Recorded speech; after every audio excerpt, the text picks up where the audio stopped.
Assalamualaikum warahmatullahi wabarakatuh. Pada kali ini, saya akan menjelaskan materi pertama, yakni tentang ayat-ayat dasar dari peradilan, penegakan amanat dan keadilan. Yang pertama, membahas mengenai definisi peradilan. Peradilan dalam istilah Belanda disebut juga judiciary atau rechtspraak.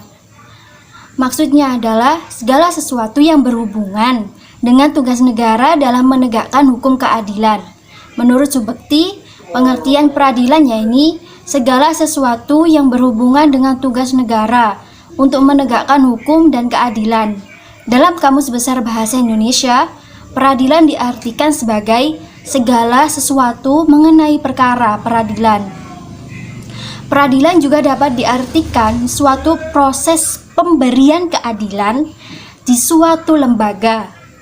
Dalam Kamus Bahasa Arab, peradilan sendiri disebut dengan qada, yang berarti menetapkan, memutuskan, atau menyelesaikan, dan mendamaikan. Yang kedua, mengenai dasar hukum keadilan.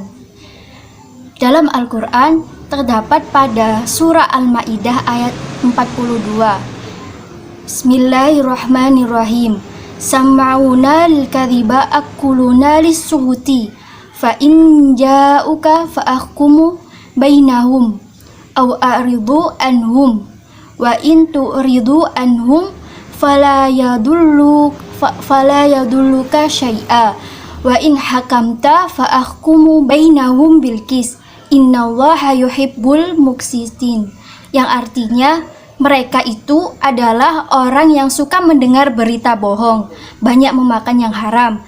Jika mereka, orang Yahudi, datang kepadamu untuk meminta putusan, maka putuskanlah perkara itu di antara mereka atau berpalinglah dari mereka.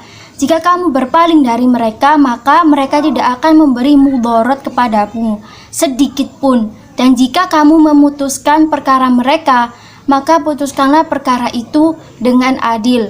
Sesungguhnya Allah menyukai orang-orang yang adil. Lalu yang ketiga, kita akan masuk kepada asbabun nuzulnya.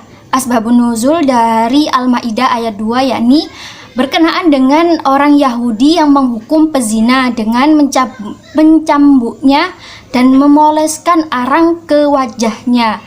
Padahal hal tersebut melenceng dari ajaran di kitab Taurat, di mana pezina yang sudah menikah harus dihukumi dengan rajam. Hal tersebut membuat Rasulullah SAW bersedih dengan keadaan seperti itu. Maka Allah Subhanahu wa Ta'ala menurunkan ayat ini untuk menghiburnya.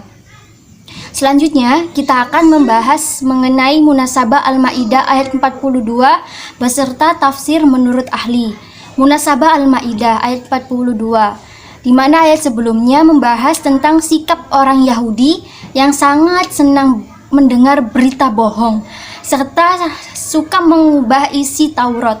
Di ayat setelah surah Al-Ma'idah ayat 42 dijelaskan mengenai bagaimana seandainya kamu diangkat menjadi hakim oleh mereka, Padahal mereka mempunyai Taurat yang di dalamnya terdapat hukum Allah.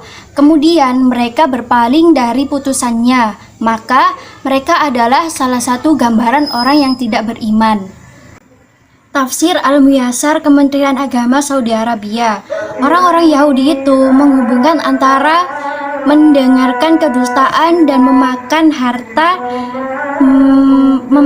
harta haram. Maka jika mereka datang kepadamu untuk meminta putusan hukum, maka putuskanlah perkara di antara mereka atau tinggalkan mereka. Dan jika kamu tidak memutuskan perkara di antara mereka, maka mereka sekali-kali tidak akan sanggup untuk memudaratkanmu sedikit pun. Dan jika kamu mau memutuskan perkara mereka, maka putuskanlah perkara di antara mereka dengan adil. Sesungguhnya Allah mencintai orang-orang yang adil. Dan yang terakhir mengenai tafsir mufradat Al-Ma'idah ayat 42. Aqulu lisuhti, makna as-suhti yakni harta haram. Disebut demikian karena ia menghilangkan ketaatan dan menghapus pahalanya. Pendapat lain mengatakan ia adalah uang suap.